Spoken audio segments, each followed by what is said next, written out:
This episode is sponsored by Day by Day Book, a guided journal that helps you navigate the ups and downs of change while creating a life you love. For more information on the classic, recovery, or teen daybook, go to livedaybyday.com. Now think about this. Even the law of physics tells us that every day we are in forward motion. So that means you're different today, down to a cellular level, than you were yesterday, or are going to be tomorrow, or the day after that, or the day after that, and so on and so on. So if you view it that way, change seems less intimidating because we realize that we're going through these mini shifts every single day, unconsciously. Now, I believe that creating a more fulfilling life starts with one simple step, and it's what I call planting the seeds of change. Opening yourself up to possibility and asking yourself, what do I want? Welcome to the Go Go Bistro podcast, where we dish up inspiration for women who are hungry for change and ready to make it happen. I'm your host, Noelle Van, an author, creator, and empowerment coach who spent years in corporate America helping innovators and leaders ride the waves of change with ease and grace. I now work with women to step into change and unleash the power they have to create a life they love. This is a space to let go of the fear and say yes to possibility. Whether you're contemplating a change in your career, relationship, health, lifestyle, or anything in between, nothing is off the table. I'll be serving up simple insights to help you manage the ups and downs of change and share my interviews with successful women who took a leap of faith to create the life they knew they were meant to live, sharing their wisdom, advice, and all the juicy lessons they've learned along the way. So join me at my favorite little two-top, pull up a chair, and let's get started. Hello, and welcome to Go Go Bistro. Now, as you know, this podcast is about proactively creating change in our lives. So I thought that we'd start off by talking a little bit about how some of us may be ready for change and others might be a bit hesitant, but are interested in exploring it further in our lives. Regardless of where you fall, this is a place of exploration, not obligation. So I want to start on this path with you, making a really important distinction that I think will be helpful for us to get started with this whole concept of creating change in our lives. Now, first, let's acknowledge that the past several years have been volatile and full of change. Much of this has been change that we haven't asked for, and we've been put in a position of constantly flexing to what is happening around us. It's enough to create a ton of uncertainty.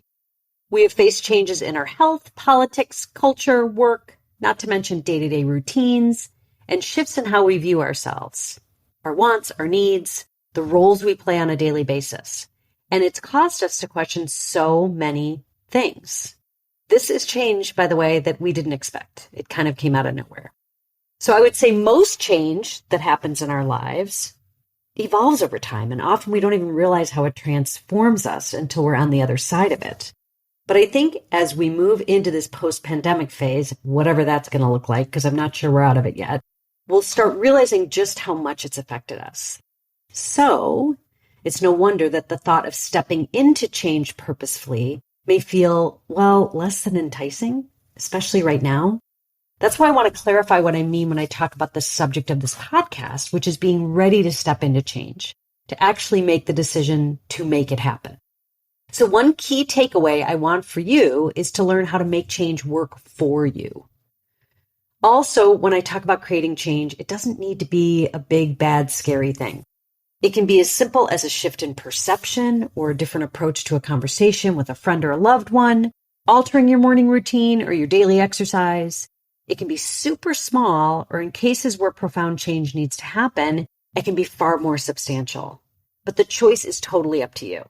So what we want to do is pay closer attention to that little whisper or that feeling that stirs inside you so you can make the decisions in your life that continue to move you forward. That's it. Now, there's something that heightens our attention to these subtle little signs, and that is what we call desire.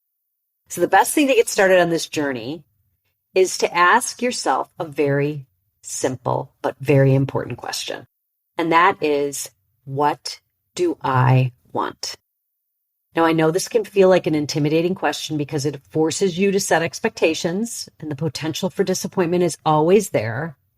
But I can tell you that this is one of the most important questions you can ask yourself, because the answer can provide you with an opportunity to create something even bigger in your life. Now, I can honestly tell you the first time I was asked this question, I think I actually laughed. I'm embarrassed to say that I honestly felt like it was a trick question. Like most people, I was not brought up to think about life that way. In fact, the subtle messaging I heard growing up went more like, don't get too full of yourself, work hard and good things will happen, or you want to do what? That was a little bit more often than maybe I'd hoped. But it typically was met with a blank stare or a furrowed brow when even the mention of doing something out of the ordinary or norm was spoken. Now, these were all messages that were sent with good intention, but automatically create low expectations and, frankly, are the catalyst for keeping us small and content and safe in our little boxes.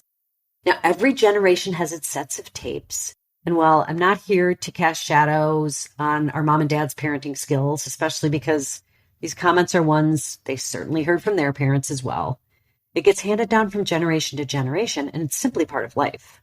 But the result of hearing this over and over again leaves us feeling a bit off kilter when asked the question, what do you want? It almost feels unrealistic and unworthy of an answer, unless we see there is even a possibility of us getting it. And it's sad to say, but those messages leave us in this state of disbelief and possibility. And we hold on to that into adulthood. So hear me when I say this. Our belief in possibility needs to be strong for us to even fathom answering that question. This is where listening to the success stories from others on this podcast will be invaluable. From those who have stepped into the unknown, it's going to be very, very powerful because it provides us with proof of possibility. And once we become believers, we're more likely to take those chances in our own lives. I often talk about designing your life. If you've done any work with me or you've talked with me about this subject, you understand that this is something that I'm big on.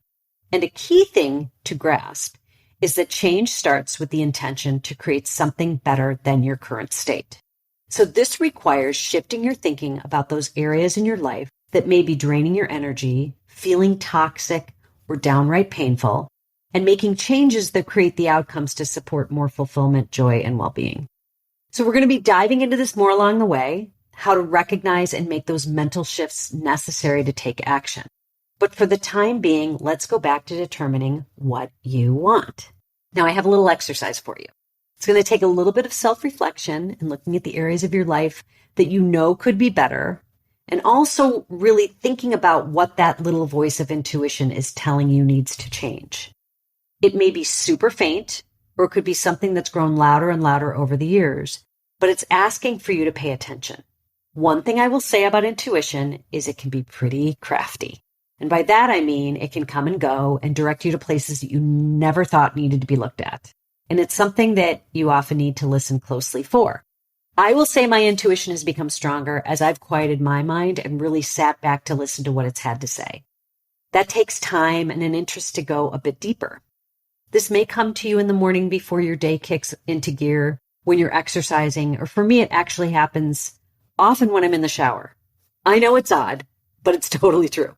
So I think the first place to start is to think about the different areas of your life, your career, your relationships, your health, how you show up for others, your community, and how you create connection in your life, and take those areas and really identify, now this is key, not where they are currently.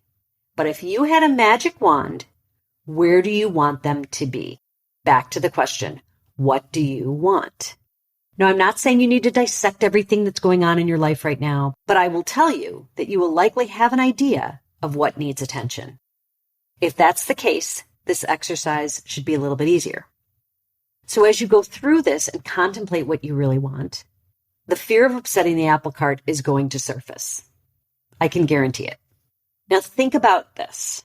Even the law of physics tells us that every day we are in forward motion. So that means you're different today, down to a cellular level, than you were yesterday, or are going to be tomorrow, or the day after that, or the day after that, and so on and so on. So if you view it that way, change seems less intimidating because we realize that we're going through these mini shifts every single day, unconsciously. Now, I believe that creating a more fulfilling life starts with one simple step, and it's what I call planting the seeds of change. Opening yourself up to possibility and asking yourself, what do I want? So I'm inviting you to dip your toes into the water and get more comfortable with it by consciously putting it into practice. Think about those areas in your life where you can make a shift here or there and try to visualize the different outcomes it could create. Remember, this is just getting used to the concept of creating change, not moving mountains. This is going to be tremendously helpful as you listen to this podcast and start seeing how change can be incorporated into your own life. I want to keep this simple, so I'm going to leave you with this personal realization that I've had. When I think back on my teen years and even in my early 20s, I remember having a sense of anything goes.